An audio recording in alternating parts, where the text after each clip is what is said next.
আসসালামু আলাইকুম ওয়া রাহমাতুল্লাহি ওয়া বারাকাতুহু।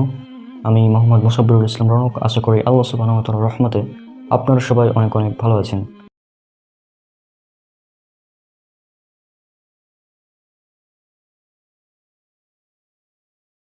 আজকে আলোচনা করব মুহাম্মদ সাল্লাল্লাহু আলাইহি ওয়াসাল্লাম 63 বছর পৃথিবীতে বাঁচবেন, এটা পবিত্র কোরআনে আগে থেকেই বলা ছিল। তাহলে আসুন আমরা ভিডিওটি শুরু করি। প্রথমে এই বিষয়টা বোঝার জন্য প্রথমে মুহাম্মদ সাল্লাল্লাহু আলাইহি ওয়াসাল্লাম সম্পর্কে কিছু জেনে নেওয়া যাক। মুহাম্মদ সাল্লাল্লাহু আলাইহি ওয়াসাল্লাম তিনি নবুয়ত প্রাপ্ত হন 40 বছর বয়সে। 40, এই সংখ্যাগুলো মনে রাখবেন যেগুলো বলছি। 40 বছর বয়সে। এরপর তিনি 13 বছর মক্কায় অবস্থান করেন। 13 বছর মক্কায়। এরপর তিনি 10 বছর মদিনায় অবস্থান করেন। তাহলে এই সংখ্যাগুলো মনে রাখুন। এবং পবিত্র কোরআনে সূরা মুহাম্মদ নামে একটা সূরা আছে, 47 নম্বর সূরা। এই সূরার আয়াত সংখ্যা হচ্ছে 38। তাহলে এবার দেখুন মিরাকেলটা। আল্লাহ সুবহানাহু ওয়া তাআলা মোট 3 বার পবিত্র কোরআনে মোট 3 বার মুহাম্মদ সাল্লাল্লাহু আলাইহি ওয়াসাল্লামকে তার মৃত্যুর কথা স্মরণ করিয়ে দিয়েছেন, মোট 3 বার। এর মধ্যে প্রথমে যে আয়াতটি রয়েছে সেটা হচ্ছে সূরা মুমিন বা সূরা গাফির, সূরা নম্বর 40-এ, সূরা নম্বর 40-এর 77 নম্বর আয়াত। এরপর যে আয়াতটা রয়েছে সেটা হচ্ছে সূরা রদ, 13 নম্বর সূরার 40 নম্বর আয়াত। এরপর রয়েছে 10 নম্বর সূরা, সূরা ইউনুস এর 46 নম্বর আয়াতে।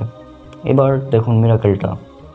আমরা যদি এই 3টা সূরার সূরা নাম্বারটা যোগ করি তাহলে প্রথমে পেলাম 40 নম্বর সূরায়, তাহলে 40 যোগ, এরপরে পেলাম 13 নম্বর সূরায় যোগ 13, এরপরে পেলাম 10 নম্বর সূরায় যোগ 10 সমান 63।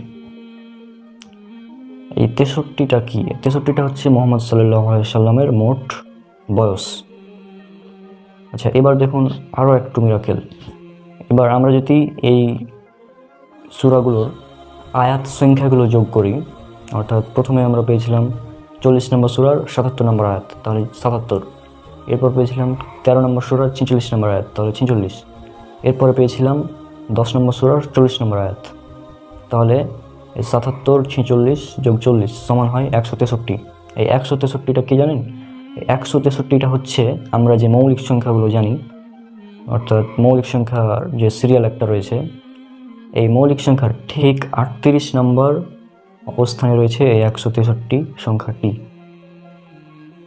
আর পবিত্র কোরআনে একমাত্র সূরা যার আয়াত সংখ্যা 38, সেটা হচ্ছে সূরা মুহাম্মদ।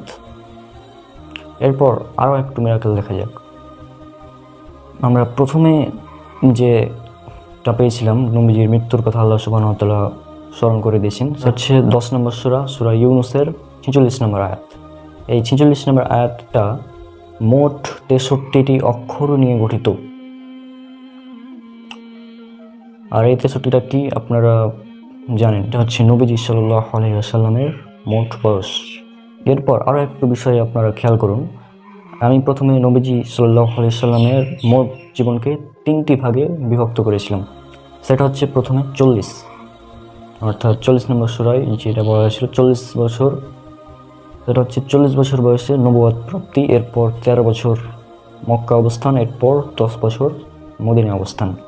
তাহলে আর একটু বিষয় লক্ষ্য করুন।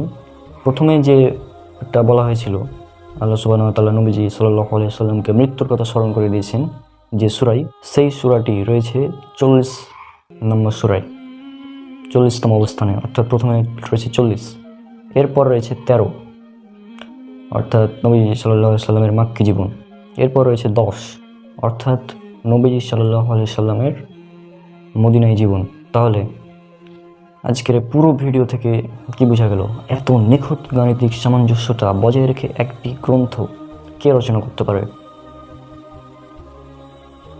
অমুসলিমদের কাছে প্রশ্ন রাখছি, এত নিখুঁত গাণিতিকভাবে একটি গ্রন্থ কে রচনা করতে পারে মহান সৃষ্টিকর্তা আল্লাহ সুবহানাহু ওয়া তাআলা ছাড়া?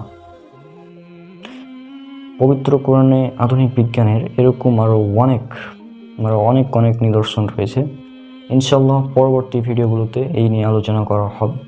ততক্ষণ আল্লাহ সুবহানাহু ওয়া তাআলা সবাইকে শান্তিতে রাখুন।